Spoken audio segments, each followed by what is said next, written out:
Helping us with the honor is the best women's basketball player to come out of St. Louis, a four-time state champion in both basketball and volleyball, and an All-American at Stanford in both sports. She too played in the WNBA. It's great to see her again, Kristen Fokel.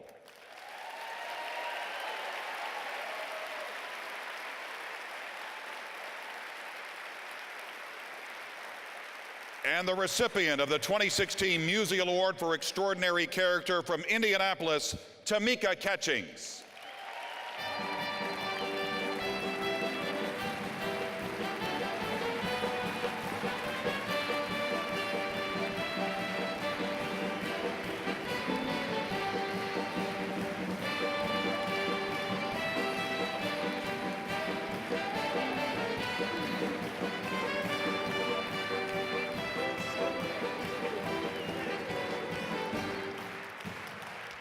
Congratulations. Have a seat. So you've been to St. Louis a few times. Your brother lives here, right? Yes, he does. They're over here. Actually, my brother and my little nephew. Hey, guys. That's great.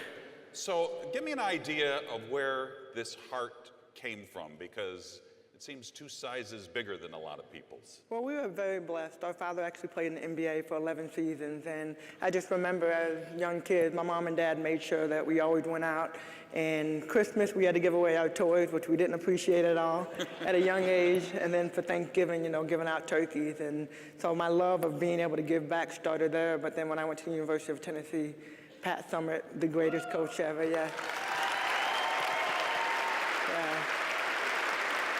She always talked about we weren't only going to be great on the basketball court, but we were going to be great in the classroom and even better in the community. And so just being great people overall. And literally from there, my love for helping kind of got reignited. And then when I got to the Indiana Fever in Indianapolis, it was kind of the same thing, just wanting to always give back. Yeah. Pat Summitt, I know she had a big impact on your life. We lost her last year. Tell me about what that impact was like. Whew. We actually lost her this summer, and you never imagine that somebody that you love and somebody that has had such a huge impact, you never imagine them being gone, especially so early. And for us, having the opportunity to play at the University of Tennessee and be a part of her legacy, I feel like my role now and what I do and every single thing that I do is living out her legacy, kind of starting my own, but being a part of hers. And so, she taught me what it meant to not just talk the talk, but walk the walk. And so every single day, that's what I aim to do. And,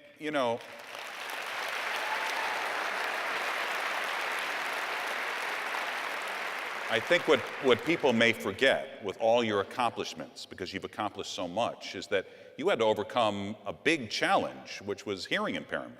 Yeah, I was born with a hearing problem, and my brother and I both. There's 3 of us, so my older brother has a hearing problem. My sister, I call her the perfect one because there's nothing wrong with her. And then me. But so I got made fun of a lot growing up, and literally just remember never wanting to go back to school and almost wanting to be invisible. And so, you always have those aha moments in your life, and mine, was when I moved to Texas my junior year in high school and had to live without my sister because she became my spokesperson, so I didn't talk. My friends were their friends, and wherever they went, I went.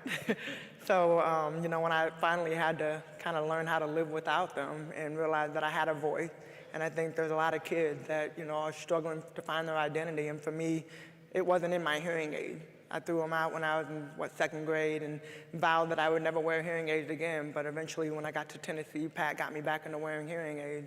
And, really being able to know that one day I would make a difference and that I would become that role model, be that voice for those kids that struggle like I did when I was young.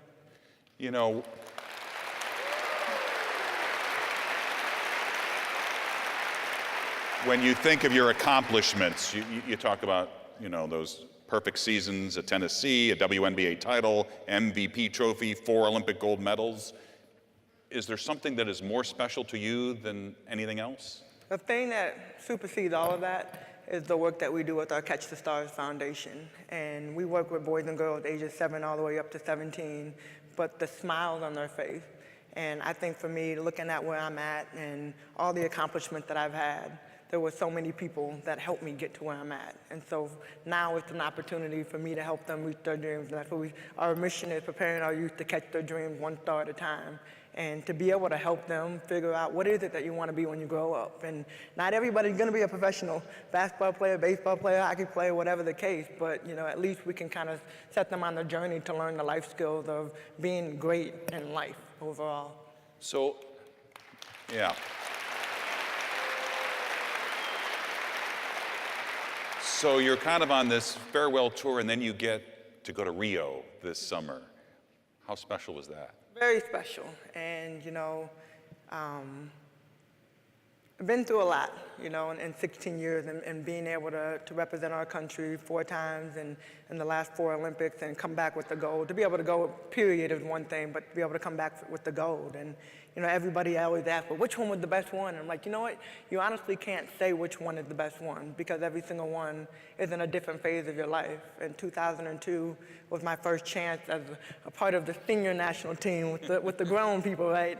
And, I just remember playing with my role models, with Lisa Leslie and Dawn Staley and Cheryl Swoops, and, just stepping on the same court, I was just like, oh my God, oh yeah, I gotta play too. I gotta tell them, I gotta show them that I'm good enough to be here too. But, from the beginning to the end, and coming in with basically, you don't talk your first year in the Olympics, you don't talk, you're on the team, but you go over the coffee runs and donuts, and you go do all that, and then by the end, you're, that one. And for me, even in my last time this past year, it's really passing on the torch and just saying, hey, I'm here, I'm gonna help you guys kind of guide. I mean, I didn't really play that much, but what I showed on the bench was, no matter what, I got your back.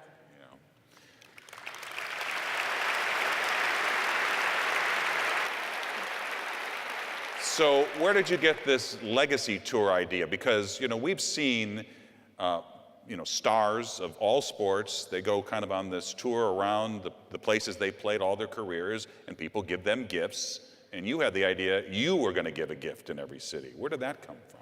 Honestly, my sister and I, we kind of sat down last year, and right after the season was over, we sat down and I was like, okay, I know everybody wants to do something. And the year before that, so 2014, our coach actually retired, Lynn Dunn. And I remember every single city, we would do a post-game party. And it's like, we would get all warmed up and ready to play, and then we'd have to sit and watch. And not that we didn't like it. I mean, I enjoyed honoring her for everything that she did, but I didn't want to put my teammates through that. And so I really was like, what can we do that would be different and that they wouldn't have to honor me? I don't want anything. I don't need anything.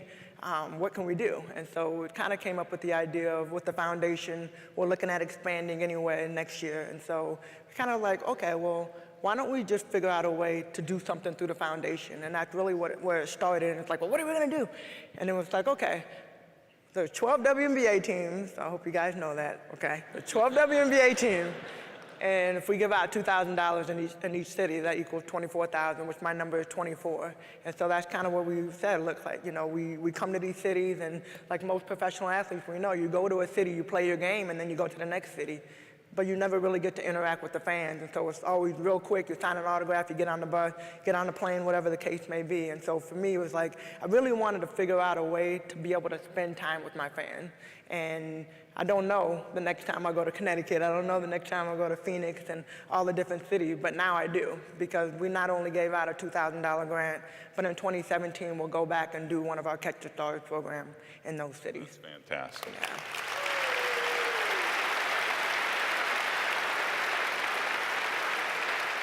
So can I ask you what it means to be here tonight? It's awesome. It's truly an honor, and to be able to get an award for Stan the Man.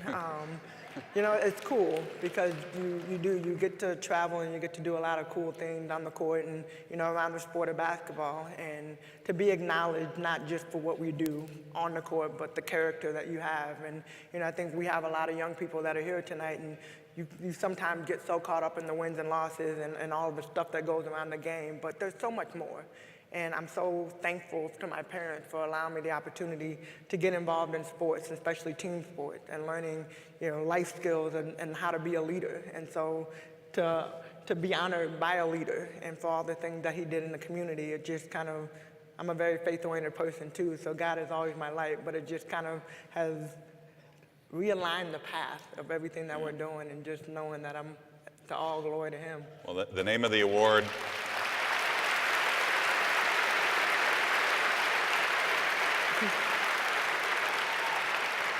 It's an award for extraordinary character, and Tamika, you're it. So thank you very much for being here. Thank you. Thank you, and congratulations. We'll have someone get it for you.